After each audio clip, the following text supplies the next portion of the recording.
명절 잘 보내셨죠? 떨어져 지내다가 이렇게 명절 때 가족들이 서로 만나고 교제하는 것 참 기쁘고 힘이 되는 좋은 일 같습니다. 그런데 가족을 만날 수 없는 분들, 북에 가족이 있거나 또 외국에 가족이 있거나 혼자 사시는 분들은 이런 때 더 외롭고 쓸쓸하기도 한 법입니다. 오늘은 가족에 관한 말씀을 살필 텐데 육신적인 가족이 아니고 주님의 영적 가족, 이런 제목으로 말씀을 나누겠습니다. 오늘 읽은 3장 1절 말씀을 보면 예수님이 회당에 들어가서 한쪽 손 마른 사람을 고쳐주시고 말씀을 전하십니다. 3장 7절 말씀을 보면 예수님이 바닷가로 나가셔서 많은 무리에게 말씀을 가르치고 또 병든 자들을 고쳐주십니다. 그리고 20절 말씀에 보면 예수님이 집에 들어가셨습니다. 잠깐 쉬려고 가셨는지 아니면 식사하려고 들어가셨는지 알 수 없는데 주님이 들어간 그 집으로 무리들이 다시 몰려들었습니다. 주님은 식사할 겨를도 없었다고 그랬습니다. 왜 이렇게 주님이 가는 곳마다 사람들이 몰려들겠습니까? 예수님 만나야 병을 고치고 또 예수님 만나야 문제 해결하고 예수님 만나야 구원받고 살 길이 열리기 때문입니다. 그 당시 어둡고 답답한 세상에 예수님이 유일한 희망이었습니다. 그래서 많은 사람들은 주님께로 몰려든 것입니다. 주님은 찾아온 사람들 한 사람 한 사람 만나주시고 기도해 주시고 병도 고쳐주셨습니다. 이렇게 복음 사역이 힘있게 전파가 될 때 바리새인과 서기관들, 주님을 반대하는 사람들이죠. 이들은 위기감을 느꼈습니다. 예수님의 소문이 사방에 퍼지고 수많은 무리들이 주님을 따라 다니기 때문에 큰일이다 생각을 했습니다. 이들은 단순히 주님을 반대만 하는 정도가 아니고 너무너무 싫어해서 죽이려고 하는 마음을 가졌습니다. 3장 6절을 잠깐 봅니다. 바리새인들이 나가서 곧 헤롯 당과 함께 어떻게 하여 예수를 죽일까 의논하니라. 예수님을 그냥 두어서는 안 되겠다는 거예요. 죽여 없애버려야지 그냥 두어서는 막을 수가 없겠다 생각을 했습니다. 그러나 많은 사람들이 예수님을 너무 좋아하고 따라가기 때문에 죽일 수도 없습니다. 그래서 이들은 꾀를 냈습니다. 예수님에 대한 나쁜 소문을 퍼뜨린 것입니다. 자, 22절을 보겠습니다. 22절입니다. 예루살렘에서 내려온 서기관들은 그가 바알세불이 집혔다 하며 또 귀신의 왕을 힘입어 귀신을 쫓아낸다 하니, 이런 소문을 퍼뜨렸고 30절에 보면 이런 말씀도 나옵니다. 이는 그들이 말하기를 더러운 귀신이 들렸다 하밀러라. 이건 말이 안 되는 거짓말이지요. 예수님에게 귀신의 왕 바알세불이 들어갔다. 예수님이 병 고치고 능력 행하고 저런 희한한 일 많이 하는 것은 속에 귀신이 들어서 저런 능력의 역사들을 나타내는 것이다. 이렇게 거짓 소문을 막 퍼뜨렸습니다. 이 소문이 예수님 육신적인 가족들에게까지 퍼져갔어요. 가족들은 소문 듣고 큰일 났다 생각이 됐습니다. 그래서 예수님을 붙잡아 와야지 생각하고 붙들려 왔습니다. 자, 21절을 보겠습니다. 예수의 친족들이 듣고 그를 붙들려 나오니 이는 그가 미쳤다 하밀러라. 얼마나 나쁜 소문이 났는지 예수님은 아주 미쳤어. 아주 귀신 들려서 귀신의 왕이 돌아가서 별 이상한 짓 다 하고 다녀. 이런 소문이 막 퍼진 것입니다.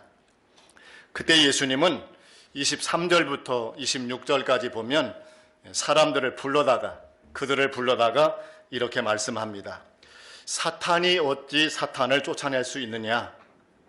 만일 나라가 스스로 분쟁하면 그 나라가 설 수 없고, 만일 집이 스스로 분쟁하면 그 집이 설 수 없고, 만일 사탄이 자기를 거슬러 일어나 분쟁하면 설 수 없고 망하느니라. 이렇게 말을 했습니다. 다시 말하면 예수님이 귀신 쫓는 것은 귀신이 들어와서 귀신 쫓는 것이 아니다는 것이죠. 그러면서 28절, 29절 말씀에 내가 진실로 너희에게 이르노니 사람의 모든 죄와 모든 모독하는 일은 사하심을 얻되 누구든지 성령을 모독하는 자는 영원히 사하심을 얻지 못하고 영원한 죄가 되느니라. 이렇게 말씀해 주었습니다. 여기 갑자기 귀신 쫓는 이 얘기하다가 주제가 좀 바뀌어서 성령 회방하는 죄라는 것에 대해서 말씀을 합니다. 우리 믿는 사람들도 궁금해하고 성령 회방죄가 무엇이길래 이 죄는 영원히 용서를 못 받는 것인가? 여기에 대해서 정확하게 알지 못해서 염려하는 분들이 종종 있는데 간단하게 설명을 드리겠습니다. 죄는 그 내용과 특성과 성격상 몇 가지로 구분을 할 수 있는데, 첫째는 모르고 짓는 죄가 있습니다. 이것이 죄인가 아닌가 전혀 모르고 짓는 경우입니다. 즉 예수님 안 믿는 사람들이 미신 섬기고 우상 숭배하며 살지요. 그러나 그것이 죄인 것 자체를 모르면서 그렇게 하는 경우가 많습니다. 바울이 예수님 핍박한 적이 있는데 내가 믿지 않을 때 모르고 그랬다, 이런 말을 한 적이 있습니다. 두 번째는 죄다 하는 걸 알기는 아는데 연약하여 넘어지는 그런 죄가 있습니다. 우리도 그렇게 죄 지을 때가 많이 있지요. 하나님의 말씀을 알면서도 지키지 못할 때가 있고 또 실수할 때도 많이 있는 것입니다. 연약하여 넘어지는 그런 죄들이지요. 그 다음 세 번째는 고의적인 그런 죄가 있습니다. 죄인 줄 알기는 알고 이것이 나쁜 것이다 알면서 일부러 짓는 죄, 그걸 고범죄라고 성경에 말해놓았지요. 고의적으로 짓는 죄, 이런 죄가 있고요. 그 다음이 성령 회방죄입니다. 첫 단계부터 보면 모르고 짓는 죄는 회개도 쉬워요. 이것이 죄다 알고 깨달으면 회개하는 것입니다. 연약해서 넘어진 죄는 이제 강해지면, 힘이 생기면 이길 수 있게 되고요. 고의적으로 짓는 죄는 회개가 좀 어려워지고, 더 회개가 어려운 것은 성령 회방죄는 아주 회개가 안 되는 것이다, 이렇게 말씀을 합니다. 무슨 내용이냐면 예수님이 귀신 쫓아내고 또 병을 고치고 기적을 행하고 능력을 행할 때 바리새인들이 알았습니다. 저것은 사람의 힘으로 저렇게 하는 게 아니다. 저건 분명히 성령의 역사고 하나님의 능력으로 하는 일들이다. 이것을 알았어요. 그걸 알면서도 그냥 예수님 많은 사람들이 믿고 따라가니까 그것을 방해하기 위해서, 예수님 믿지 못하게 하기 위해서 회방하는 그런 일을 한 것입니다. 성령 회방하는 죄라고 말씀을 하고 있습니다. 이것은 모르고 짓는 죄가 아니고 알면서 짓는 죄에 해당이 되고요. 실수하는 죄가 아니고 고의적으로 짓는 죄가 되고, 사람에 대해서 짓는 죄가 아니고 성령을 회방하는 그런 죄가 되는 것입니다. 거기다가 성령 회방죄는 또 하나가 붙어요. 뭐냐면 죽을 때까지 계속 성령을 회방하는 것이 성령 회방죄입니다. 일시적으로 성령을 회방하다가도 나중에 회개하고 예수님 믿으면 용서받고 구원을 받아요. 성령 회방죄는 우리 믿는 사람들이 짓는 죄가 아닙니다. 우리는 예수님 믿어서 과거의 죄도 현재의 죄도 미래의 죄도 다 죄 용서를 받았고 그 죄 용서 받음으로 구원을 받은 것입니다. 주로 안 믿는 사람들이 성령 회방죄를 짓게 되는 것인데 그것도 일시적으로 짓고 나중에 회개하면 성령 회방죄 아니고 또 구원 못 받는 자리에 이르지 않습니다. 죽을 때까지 반복해서 계속적으로 성령을 회방하는 그런 죄를 짓는 것이 성령 회방죄고 그렇게 되면 구원을 못 받고 말겠지요. 이 죄가 그 특성상 구원 못 받는 것입니다. 뭐냐면 우리에게 죄를 깨닫게 하는 것은 성령이 하시는 일이에요. 또 우리에게 회개할 마음을 주시고 회개할 수 있도록 은혜를 주시는 것이 성령이 하시는 일입니다. 또한 하나님의 말씀을 들을 때 그 말씀이 깨달아지고 믿어지게 하는 것도 성령이 은혜 주셔야 할 수 있어요. 예수님을 믿어서 구원받는 것도 성령의 은혜가 아니면 할 수가 없는 것이지요. 죄를 깨닫는 것, 회개하는 것, 예수님 믿는 것, 이 모든 것이 성령에 의해서 이루어지는 것인데 그 성령을 회방하면 그건 회개도 안 되고 죄를 깨닫는 것도 못하고 예수님 믿는 것도 안 되고 만다는 것입니다. 그래서 성령 회방죄는 용서받기 어려운 그런 죄다라고 29절에 말씀을 해놓았습니다. 주께서 이렇게 간단하게 이 부분을 설명하시고 다시 가족 문제로 넘어갑니다. 33절 말씀에 보시면 잡으러 온 가족들에게 주님이 이런 말씀을 하셔요. 대답하시되 누가 내 어머니이며 동생들이냐 하시고 둘러앉은 자들을 보시며 이르시되 내 어머니와 내 동생들을 보라. 누구든지 하나님의 뜻대로 행하는 자가 내 형제요 자매요 어머니이니라. 이렇게 말씀을 해주셨습니다. 오늘 이 내용을 살피면서 몇 가지로 나누어서 내용을 우리가 구분해 보겠습니다. 첫째로는 예나 지금이나 소문 과장된 것이 많고 믿지 못할 소문이 참 많다 하는 것입니다. 예수님 당시에도 소문이 많았고 특별히 예수님에 대한 소문까지 온 땅에 퍼졌는데 사실이 아닌 옳지 못한 그런 소문들이 퍼져 나갔다는 것입니다. 오늘날도 거짓된 소문이 세상에는 참 많습니다. 심지어는 신문에 보도되는 것, 뉴스를 통해서 나오는 것들까지도 사실이 아닌 것이 참 많은 것 같아요. 최근에 뉴스 들으면서 어느 것이 사실일까? 어떤 말을 믿고 어떤 말을 믿지 않아야 되는가? 구분하기가 어려워서 정신이 없더라고요. 마음도 복잡해지고 생각도 복잡해지고 이런 뉴스 들으면서 제가 깨달은 것은 우리 백성들이 정신 차려야 되겠다. 백성들이 정신 차려야지 그러지 않으면 큰일 나겠어요. 우리가 분별할 수 있어야 되겠습니다. 시대도 분별할 수 있어야 되겠고 무엇이 옳고 무엇이 그른지 분별할 수 있어야 되겠습니다. 그래야 나라가 바로 설 수 있을 것 같고 그래야 잘못된 이런 일들이 일어나지 않을 것 같아요.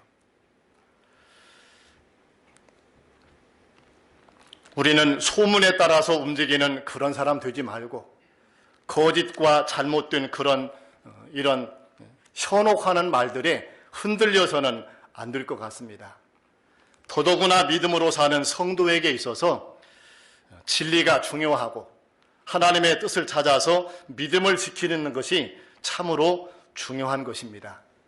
그러므로 분별력이 우리에게 있고 또 하나님 앞에 기도하면서 하나님의 뜻을 찾아나가는 그런 믿음 생활을 우리가 잘할 수 있어야 되겠습니다. 바리새인과 서기관들은 이 사실이 아닌 것을 소문을 퍼뜨렸습니다. 더더구나 22절 보면 예루살렘에서 내려온 서기관들 말씀이 있지요.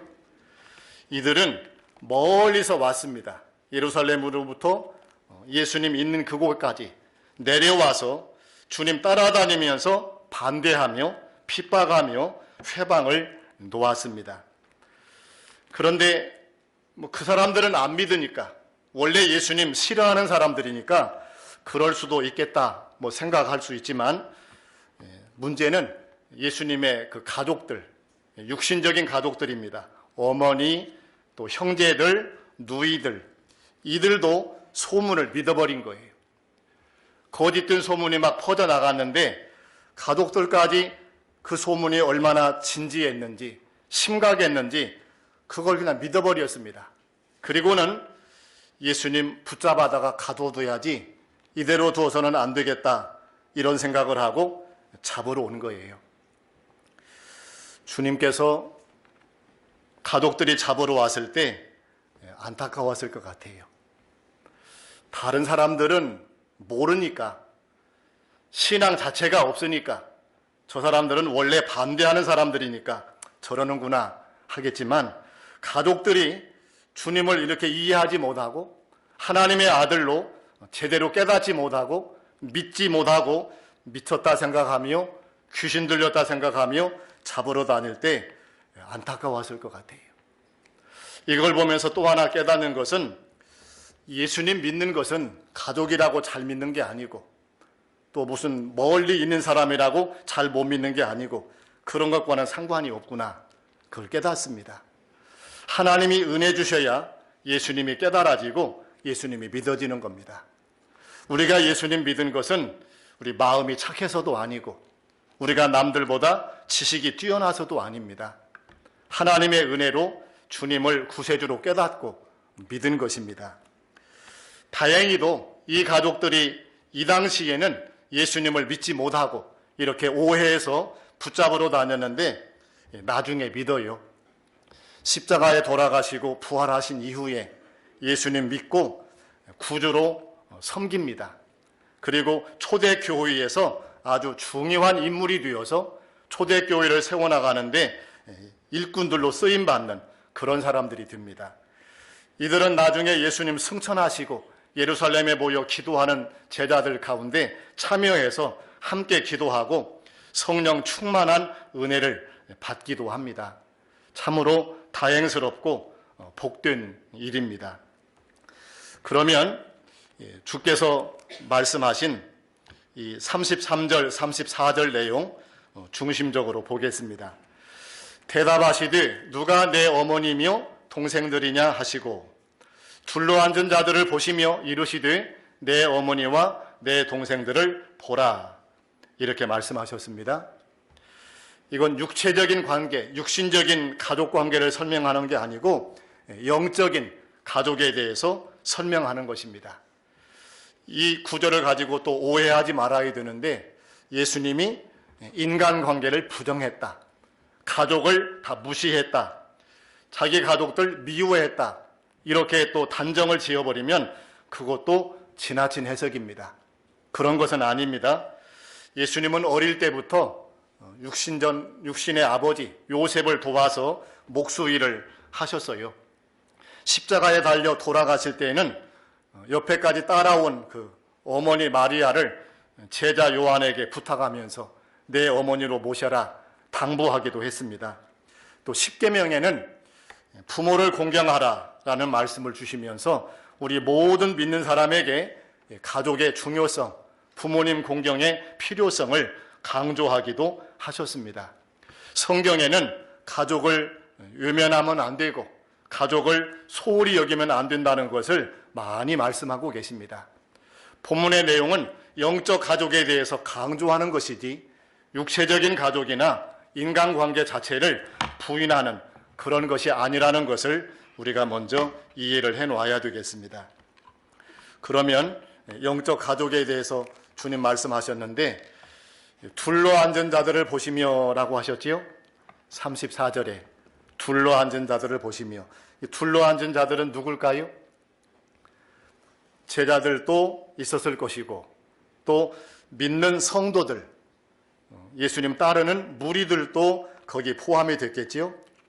32절을 보시면 무리가 예수를 둘러앉았다가라고 그랬습니다. 둘러앉은 자들은 거기 있는 무리들입니다. 12제자도 포함되고 믿는 성도들도 포함되고 그들을 향해서 말씀하신 것입니다. 누가 내 어머니며 내 동생들이냐. 그 다음 35절에 가서 보시면 누구든지 하나님의 뜻대로 행하는 자가 내 형제요 자매요 어머니이니라. 오늘 보려고 하는 중요한 요점은 여기에 있습니다. 35절에 누구든지 하나님의 뜻대로 행하는 자가 내 형제요 자매요 어머니이니라. 하나님의 뜻대로 행하는 자라는 말 속에는 무슨 의미가 포함되어 있습니까? 성경 말씀을 한 구절도 어기지 아니하고 다 지켜야만 하나님의 자녀가 될 수 있는가? 예수님의 가족이 될 수 있는가?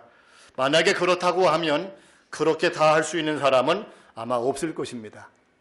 여기서 말하는 하나님의 뜻대로 행하는 자라는 말씀을 두 가지로 보겠습니다. 먼저 요한복음 6장 40절 한번 찾아보십시다. 요한복음 6장 40절. 우리 찾으셔서 같이 한번 읽어보겠습니다. 요한복음 6장 40절 같이 읽겠습니다. 내 아버지의 뜻은 아들을 보고 믿는 자마다 영생을 얻는 이것이니 마지막 날에 내가 이를 다시 살리리라 하시니라. 이 말씀과 연결이 되는 겁니다. 하나님의 뜻대로 행하는 자가 내 형제요 자매요 어머니라 그랬는데 여기서 말하는 하나님 뜻대로 행하는 자는 예수님을 믿어서 구원받는 자를 가리킵니다. 성경에는 예수님이 유일한 구원자이시고 예수님을 믿으면 하나님의 자녀가 되는 권세가 주어진다고 우리에게 분명하게 말씀을 해주셨습니다. 요한복음 1장 12절입니다. 영접하는 자, 곧 그 이름을 믿는 자들에게는 하나님의 자녀가 되는 권세를 주셨으니 예수님을 구주로 영접하고 예수님을 구주로 믿으면 하나님의 자녀가 된다는 것입니다. 죽었던 영혼이 거듭나서 하나님의 자녀로 다시 태어나는 것이고 이제는 신령한 영적 관계에서 우리가 하나님의 아들과 딸이 되고 예수님의 가족이 된다는 것을 말씀해 주시고 있는 것입니다. 여러분, 우리가 예수님과 한 가족이 된다. 이것은 참으로 놀라운 일이고 영광스러운 일입니다. 영국에는 왕실 가족을 굉장히 존경하고 귀하게 여깁니다. 아무나 왕실 가족이 될 수 없고요. 왕실 가족이 되면 특별히 지켜야 될 규정과 법도 너무너무 까다롭습니다. 그렇게 왕실 가족이 되어서 영광받고 존경받는 그런 사람들 종종 있는데 우리는 그보다 몇 천만 배 더 귀한 하나님의 자녀가 되고 예수님의 가족이 되는 것입니다. 어떻게 하면 그렇게 되는 것인가? 예수님 믿어서 거듭나면 그와 같이 되는 겁니다. 예수님 믿는 것이 얼마나 놀라운 일이고 얼마나 복된 일인가를 우리가 알아야 됩니다. 이 이외에 다른 자격, 다른 조건 필요치 않습니다. 무슨 학위를 받아야 되고 무슨 돈이 많아야 되고 지위가 높아져야 되고 뭐 그런 거 없습니다. 그냥 예수님을 구주로 믿으면 이런 자격이 주어지고 이런 권세가 주어져요. 그래서 우리가 다 주님의 가족이 되는 것입니다. 요한 1서 3장 1절 말씀에 보면 이런 말씀이 있습니다. 제가 읽어드립니다. 보라, 아버지께서 어떠한 사랑을 우리에게 베푸사 하나님의 자녀라 일컬음을 받게 하셨는가. 우리가 하나님 자녀 된 것, 그건 놀라운 사랑을 받은 증거라는 거예요. 상상할 수 없는 은혜가 주어진 일이라는 것입니다. 아버지께서 어떠한 사랑을 우리에게 베푸사 하나님의 자녀라 일컬음을 받게 하셨는가. 우리가 그 은혜와 그 사랑이 얼마나 놀라운가를 깨달아 알아야 된다는 의미의 말씀입니다. 또 한 가지 본문으로 돌아가서 누구든지 하나님의 뜻대로 행하는 자가 내 형제요 자매요 어머니라 라고 말씀했는데, 누가복음에서는 이 말씀을 그 구절 그대로 설명했습니다. 하나님의 말씀을 듣고 행하는 자들, 그렇게 말씀했어요. 누가복음 8장 20절에 그렇게 말씀했습니다. 말씀을 완벽하게 다 지켜야 된다, 그런 의미보다는 하나님 순종하면서 말씀대로 살아가는 사람들, 그런 의미로 보는 것이 옳습니다. 이렇게 예수님을 믿어서 거듭난 사람들, 그리고 하나님 자녀가 되어서 하나님 말씀을 지키며 순종하며 살아가는 사람들, 이들이 바로 주님이 말씀한 가족들이라는 것입니다. 주께서 그 자리에 앉아있는 사람을 돌아보면서 내 어머니와 내 동생들을 보라 말씀하셨어요. 오늘 이 자리에 앉아있는 여러분이 바로 그런 사람인 줄로 그렇게 믿습니다. 우리가 예수님 믿어서 주님의 가족이 된 것입니다.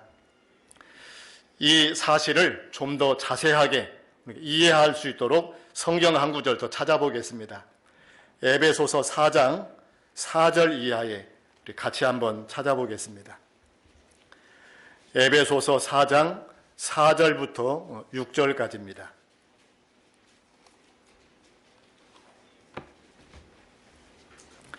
같이 읽습니다.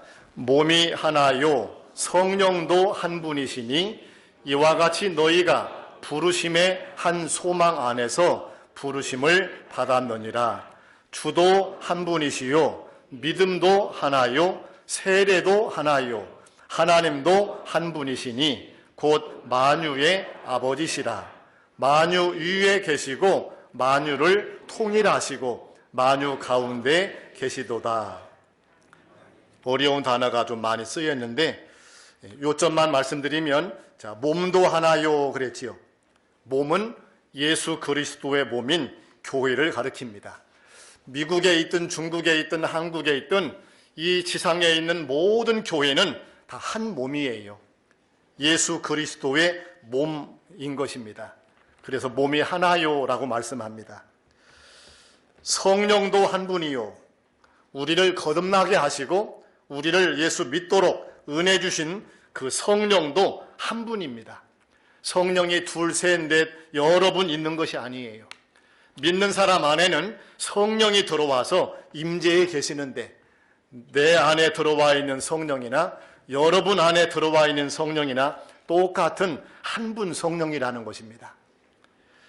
그 다음 한 소망을 가졌습니다. 믿는 사람들의 소망은 다 같습니다. 뭐냐면 이후에 천국에 가서 영원히 하나님과 함께 사는 소망, 그 다음에 부활의 소망, 상 받을 소망, 이 소망을 모든 믿는 사람들이 다 가지고 있습니다. 그건 어떤 특별한 사람들만 그런 소망하는 게 아니에요. 그래서 소망도 하나입니다. 뿐만 아니라 주님도 한 분이라고 그랬습니다. 예수 그리스도를 주님으로 믿는 겁니다. 어느 나라 성도든지 어느 나라 교인이든지 예수님을 나의 구주라고 믿으면서 고백하면서 신앙생활을 하는 것입니다.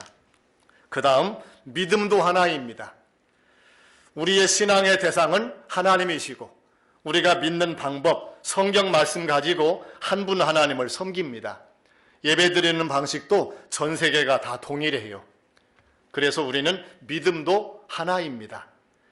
세례도 하나입니다.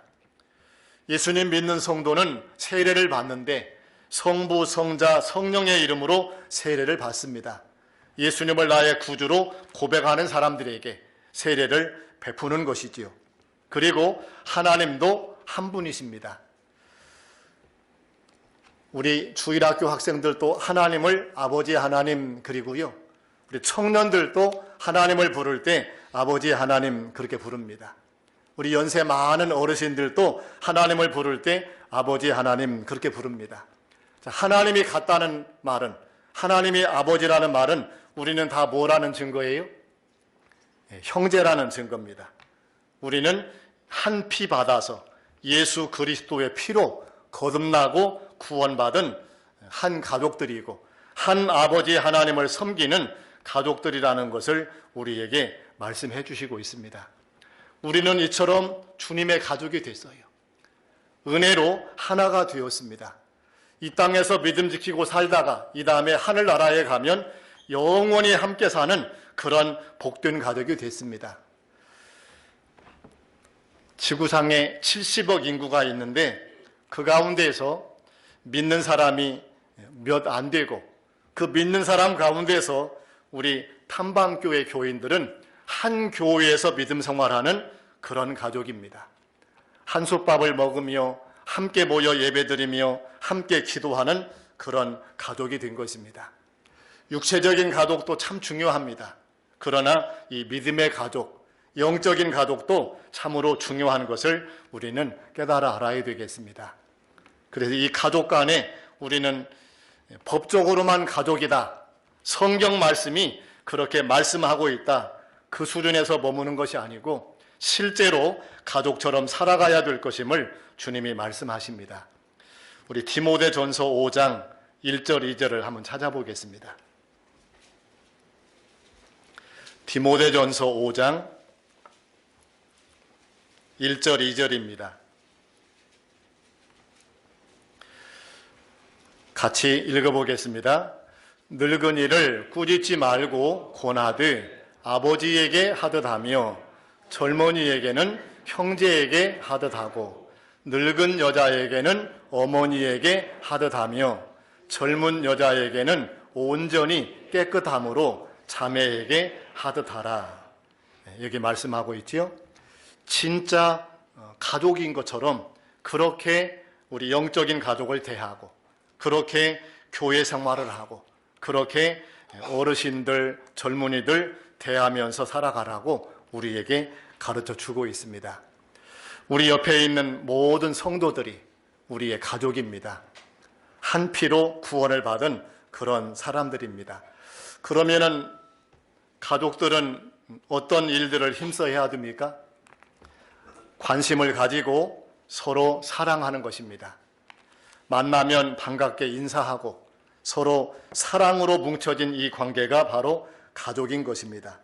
가족들은 능력을 따지지 않습니다. 가족들은 서로 경쟁하는 관계가 아닙니다. 가족들은 다투고 싸워서 이익을 취하는 그런 존재들이 아닙니다. 가족들은 그냥 본능적으로 사랑하는 것이에요. 잘하든 못하든 높은 지위에 있든 낮은 지위에 있든 그거 다 초월해서 그냥 가족이니까, 형제니까, 자매니까, 부모 자녀니까 그런 관계로 하나 되어서 사랑을 나누고 교제하는 이것이 가족입니다. 교회로 예배드리러 오는 모든 사람들은 하나님 믿는 사람이다 생각하고 또 우리 교회 나왔으니까 우리 가족이다 생각하면서 우리가 이렇게 인사하며 따뜻하게 대해야 될 것입니다. 또 하나는 가족들이 꼭 해야 될 것이 하나 있는데 뭐냐면 어려움이나 기쁨을 함께 나누는 것입니다.